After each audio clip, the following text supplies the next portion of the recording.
So I'm going to wet the back of the paper, and that way the water goes through into the fibres and keeps it damp on the inside of the paper between the front and the back, and it just stops it from drying out quite so quickly. And also it keeps your paper from buckling a bit. I very rarely tape my paper, because every time I do, I find that you go to put it in a frame or have it framed, and because I often take paintings out of one frame and put them in another, and you've got this white bit showing, and then you've got to go and paint all that, and it's a nightmare. So I try not to have to paint it.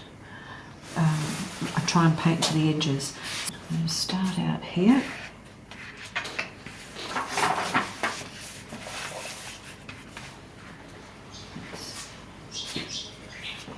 And if you then come down to here, put a different colour in, because he's got a bit of yellow in the background there. Not that we have to stick to that religiously. And if you can do that when it's all wet together, it'll work so much better. And then come in, and some of these edges where the hair is very soft. So just get your brush and soften those edges. All my students, they have nightmares. I think they go home and they can hear me saying in their sleep, soften those edges. So that's really, really important. And then I'll use some more of that and come across the top here. So you've left room for the hair? Yes. I haven't done the hair yet. You don't worry about the hair, it's just a pale shape. Now here we've got, this is a very pale blue-grey, so I'm going to run the background in over those white whiskers, because they're really actually not all white. They are a greyish colour. I'll go over the ear because that ear's in shadow, and I'll go over there and there, and even come over the skin a little bit. So you can see that's very pale, but it's very soft. And soften that hair there, so then I can fade that hair out into the background like I have where I've done Rob's hair. The important thing is, where you can see light on his face, don't paint it. Leave that as that white. If you leave it as unpainted paper, it will work really, really well for you. But in saying that, Yellow ochre. Was it yellow ochre as well? Yep. Run that up into the hair. Don't let that skin be divorced from the hair, otherwise you'll end up with, someone was talking the other night and they said, they talked about Lego hair. You know, when you build the Lego figures and you put the hair on and it just looks... So you don't want that. You want it to blend in with the hair. You can see as unpainted paper. This yellow will fade. Where he's got dark, the skin just there, the shadow between the hair and the skin, even at this stage you can make it a bit darker. So long as you keep those edges soft, don't put too much water on, you can have a dark tone there. And keep squinting, close your eyes up so that you can almost not see any colour. And look from your image back, and that'll tell you how dark you've got to go. And across here, and come back up. So what have you used there? What colour is that? Same colour as I used before. Red, yellow and yellow ochre, and a little bit of cobalt blue. And a bit of cobalt. Leave out some lovely... He's got pretty wild eyebrows, fabulous to paint. So leave out a few white marks. You can always get rid of them if they're too dark. So if they're too pale, you can always get rid of them. This is forming edges here, so I'm just going to soften that with the tip of my brush and then come back to the other side. You dip your brush in and out of your four main things. Yes, just add if I want of extras. Yeah, if I want to make it darker, I'll get a little bit of blue. If I want to make it like coming down the side of the face there, I'll make it cooler. Put some pink in for that cheek and a bit there for that one. Now, I sort of know that this will fade pretty much to how I want it, but if you're not familiar with your paints, maybe you don't have to try that first off.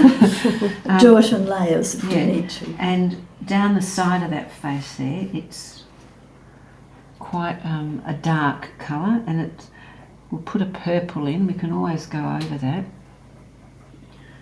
if we think it's too purple, just by putting a yellow wash over it, and that's Just put it in.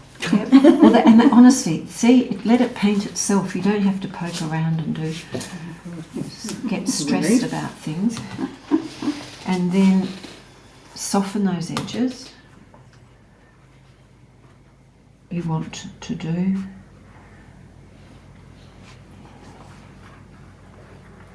But again, keep changing the temperature of the shirt. Don't have it all cold, don't have it all one flat colour. It looks so boring. And if you put more colours in, it can look so exciting. I think that's enough for the first wash. So you're probably all terrified. It's too pale for the skin tones. So even the best thing you can do with your skin tones is mix up a different value swatch.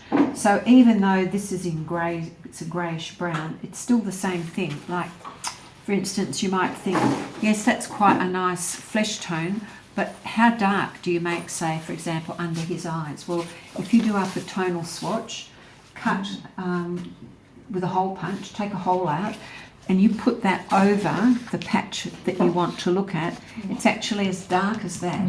And you'll probably think, oh, I would have done it like that colour, but it's got to be that dark, otherwise it just won't have the impact. And then if you think for instance, how light is the light side of his face, like where the shine is on that cheek, and you screw your eyes up, and when you can't see a difference between the tone and the colour, that's the number it is. So that's a number 3 there, and yet you'd think it's much lighter than that. So red. So don't start painting all over the face. Just do this little section, all right? And then I want to soften that out to the hairline. So just a damp brush, just to get that to bleed out into the hairline. Now out here, it's quite a lot darker and it's a lot cooler. So I'm going to put some cobalt there, and into that I'm going to put the skin tone, and it will go a purpley colour. And you can also, at this stage, where you've got little bits of maybe hair in the shadows there, you can do that. You can just add a little bit more pigment.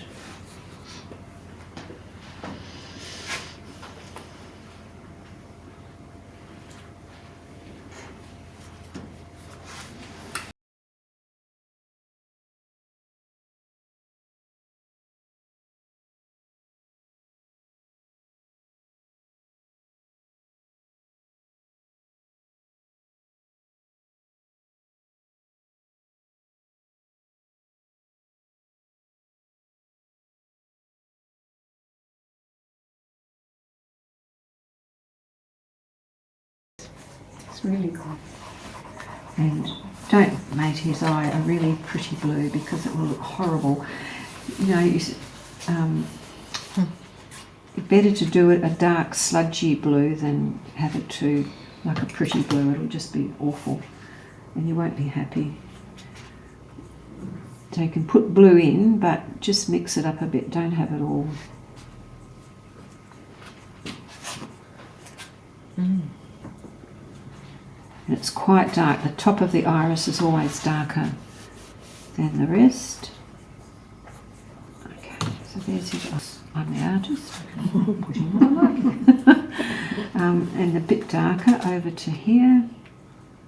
A bit cooler. Well, he's a bit ruddy there, isn't he? Come over the nose. Now we've got some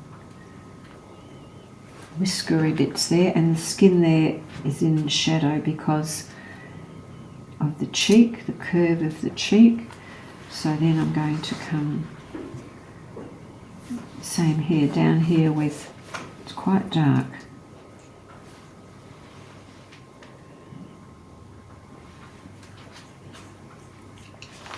And coming down there, or you know, go backwards and all that sort of thing. So I think it's probably why I like landscapes and faces.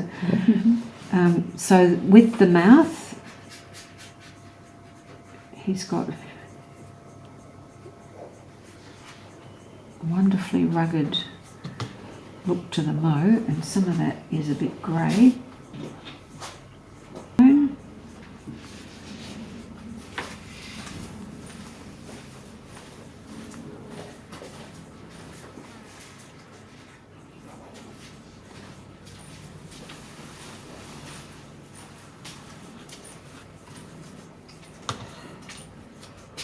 And then, as you can see, the lip disappears, the skin disappears into the beard. So just drag some of that pigment down. You can always darken that later, but you need to get some of that to come down.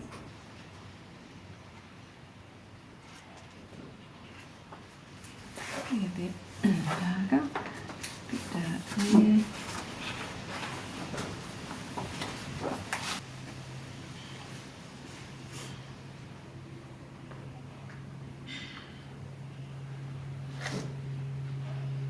Underneath that eye, just, you know, dry your brush off and just soften a lot of those lines, because if you look at the face, they're not really hard lines there.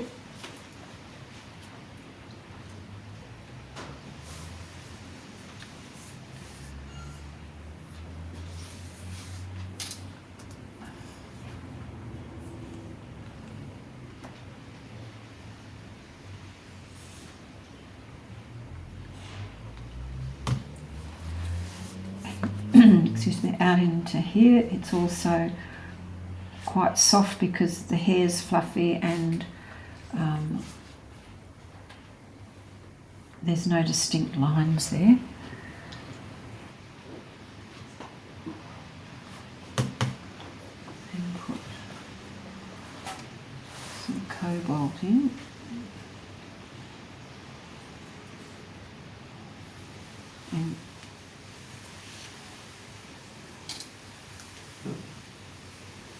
And then back into that, you can also put more tone into that the wet brush marks that you've just made. So, okay, let's soften those, otherwise they're going to look a bit... Just don't soften all of them.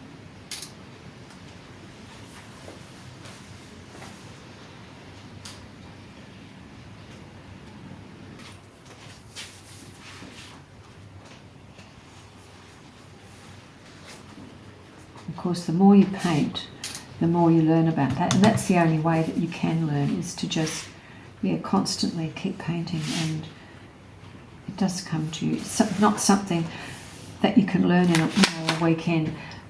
Watercolour's the hardest medium, and then we've got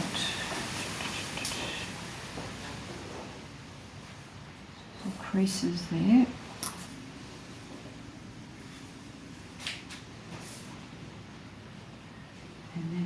Dark.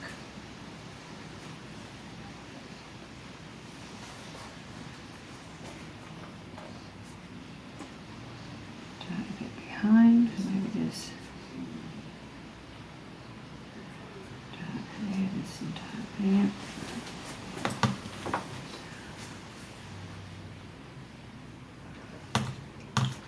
Probably don't have to do much more. No, I think it's beautiful. Colour there.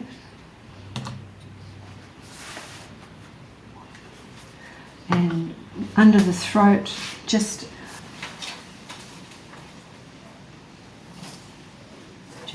face. So if I come in, but this is good to know how to finish off with the beard.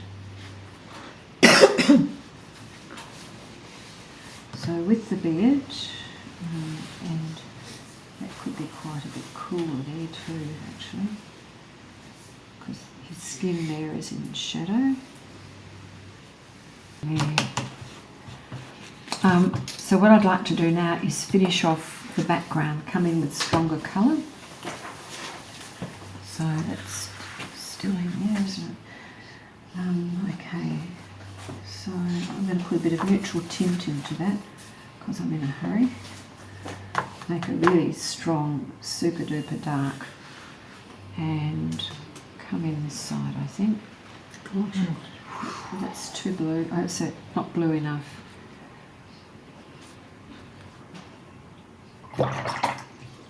So super duper dark, and then I'm going to sculpt some bits of hair into that.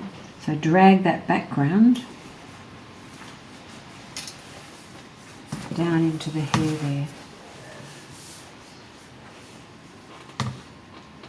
Dark colour. Yeah, burnt sienna, ultramarine, and a bit of cobalt. Yeah, burnt sienna and ultramarine will just give you the most amazing dark. And because it's got so much blue in it, I can just get that to come out. You know, and even though it was so strong to start with, it will end up looking quite good, I hope. He's jumped forward. Oh, yes, yeah, they do, don't they, when you do that? It's one of the things I have the biggest dilemma about is what background to put in. Oh,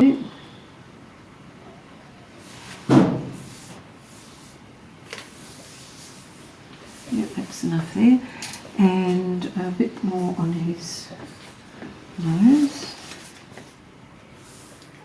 It's darker than the rest because it's in shadow from the eyebrow and the eyelid. So always make sure that they're a bit darker, and just pull down the pupil.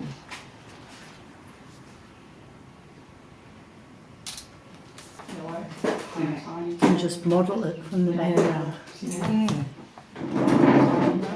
So when you leave lots of soft edges, you can do that, but if they're not, it just doesn't work. You know, you can't do it.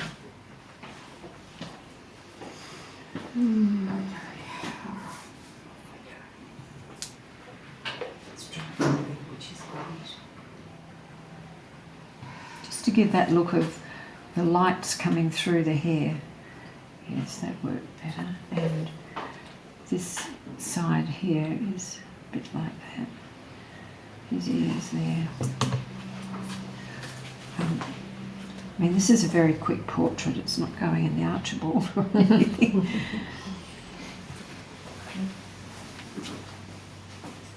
Yeah, so there we go. There's our old man with beard and hair and all of that. Needs to be softened there. So that's it. Can you turn me around? I will.